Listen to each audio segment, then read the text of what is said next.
আজ আলোচনা করব আমার প্রিয় মুসল্লি যারা ছিলেন তাদের উদ্দেশ্যে এবং আমার প্রিয়জনদের উদ্দেশ্যে, যারা আমার বর্তমান অবস্থান নিয়ে খুব কষ্টের মধ্যে আছেন বা অনেক কষ্ট পেয়েছেন। যে আমরা যে হুজুরের পিছনে নামাজ পড়েছি বা আমরা যে ভাইকে এত ভালোবেসেছি, তিনি কেন এভাবে হুট করে ইসলাম ত্যাগ করলেন, আর হুট করে কিভাবে কেন আমাদেরকে এভাবে আঘাত করলেন। এই বিষয়টা নিয়ে তাদের মনের মধ্যে অনেক প্রশ্ন আছে এবং খুব কষ্ট আছে, আমি এটা ফিল করি। এবং আমি আমার দীর্ঘদিনের ইমামতি এবং যে মাদ্রাসার প্রিন্সিপালের দায়িত্ব পালন করেছি, এইসব করতে গিয়ে বহু মানুষের সাথে ভালোবাসা এবং অনেক আন্তরিকতা, আবেগের অনেক সম্পর্ক হয়ে গিয়েছে। হাজারো বন্ধু ছিল আমার, হাজারো লোক আমার পিছনে নামাজ পড়তো। এই সব কিছু থাকা সত্ত্বেও আমি কেন ইসলাম ত্যাগ করলাম, এটা নিয়ে তাদের মনের মধ্যে যে কনফিউশন বা তাদের মনের মধ্যে যে বিশেষ করে কষ্ট আছে, এটা আমি আসলে এ নিয়ে একটু আলোকপাত করব। এবং একটা প্রশ্ন থাকতে পারে যে হুজুর, আপনি যদি মুরতাদ হয়ে থাকেন, ইসলাম যদি আপনার ভালো না লাগে, আপনি কেন এই অবস্থায় ইমামতি করালেন, নামাজ পড়ালেন, কেন আমাদের নামাজগুলো বরবাদ করলেন?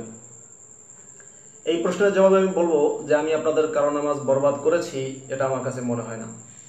কারণ হলো যে আমি ইসলাম যখন পালন করতাম তখন আমি ইমামতি করেছি, ইসলামকে যখন বিশ্বাস করতাম, যদিও মনের মধ্যে সন্দেহ ছিল, কিন্তু একবারে ডিটারমাইন্ড যেটা, যে একবারে ইসলাম সঠিক না এরকম পরিপূর্ণভাবে ডিটারমাইন্ড হইনি তখন, যখন আমি আপনাদের ইমাম ছিলাম বা যখন আমি ধর্মীয় আলোচনা করতাম আপনাদের সামনে, তখন সেরকম ছিলাম না। যখন পুরোপুরি ডিটারমাইন্ড হলাম যে আসলে ইসলাম ধর্ম আমি স্টাডি করেছি, গবেষণা করেছি, অন্যরাও করে, আমিও করেছি, করতে করতে যখন আমি স্পষ্ট হলাম যে এটা বর্বর এবং মানবতা বিরোধী একটা ধর্ম, যেখানে শুধু যুদ্ধ এবং বিভিন্ন অন্যায়ের কথা বলা হয়েছে। যদিও আমি কথা স্বীকার করি যে আমি দেখেছি অনেক মানুষ ধার্মিক, কিন্তু তারা অনেক মানবিক এবং নৈতিক, অনেক ভালো, এটা আমি নিজের চোখেও দেখেছি। কিন্তু সেই মানুষদেরকেও একটা জায়গায় ইসলাম বাইন্ডিং করে দেয়, আটকে দেয়, যে না, এর চেয়ে বেশি ভালো হওয়া যাবে না।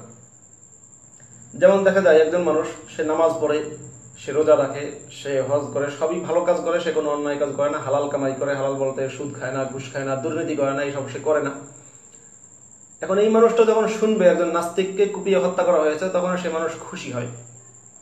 খুশি হয় কেন? যে আল্লাহর দুশ্মনকে মারা হয়েছে, মানুষ তার কুমন্ত্রণা এবং মানুষ তার আজে বাজে লেখা থেকে মানুষ বেঁচে গেল, এরকম একটা বিষয় নিয়ে সে খুশি হয়। অর্থাৎ তাকে নৈতিকতার একটা স্টেজ পর্যন্ত সে আছে, ওর চেয়ে বেশি আর বাড়তে দিচ্ছে না। সেই ধর্মের নাম হলো ইসলাম।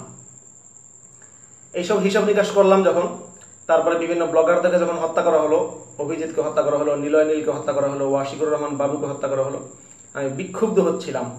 বিক্ষুব্ধ হয়ে আমি হেফাজতে ইসলামের যে সমস্ত নেতাদের সাথে সম্পর্ক ছিল বা যে সমস্ত আলেম আছে তাদেরকে যখন বলতাম, সবাই এক কথাই বলেছে, আলহামদুলিল্লাহ, খুব ভালো কাজ, মাশাআল্লাহ, খুব ভালো কাজ হয়েছে, নাস্তিককে হত্যা করা হয়েছে। তখন আমার কাছে মনে হওয়া শুরু হলো যে আসলে ইসলামের কারণে তারা এই অমানবিকতা এবং অনৈতিকতা এবং এই যে মনের যে বর্বর চিন্তা, এটা চিন্তাটাকে ধারণ করে। তখন আমি দেখলাম যে আসলে এখন বলতে পারেন যে না, ইসলাম তো এরকম না, হুজুররা এরকম, এটা ভুল। বরং হুজুররা নবী মোহাম্মদের চেয়ে শতগুণ ভালো।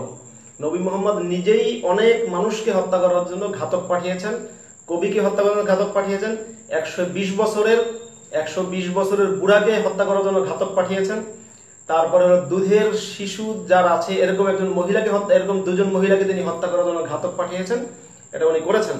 আরো অনেক অনেক কাজ করেছেন, যে সমস্ত কাজ এখনকার আলেমরাও অত বর্বর কিন্তু অত জঘন্য না। তখন আমি চিন্তা করলাম যে না, তাহলে আমরা ইমামতি করা যাবে না, আমি ইমামতি ছেড়ে দিলাম। তারপরে আমি আমার যে লেখালেখির ইচ্ছা ছিল, লেখালেখি শুরু করেছি।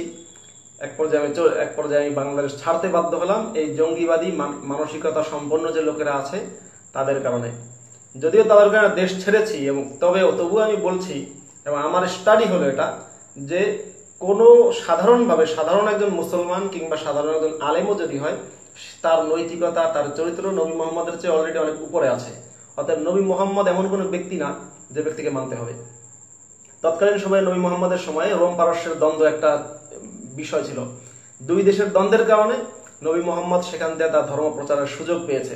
যারা বলছেন যে নবী মোহাম্মদ কেন ইসলাম প্রচার করার সুযোগ পেল, কেন মানুষ গ্রহণ করলো, এটা কারণ হলো, দেখেন, যখন সংঘাত দ্বন্দ্ব হয় সেখানে নতুন কিছু উদ্ভব হয়।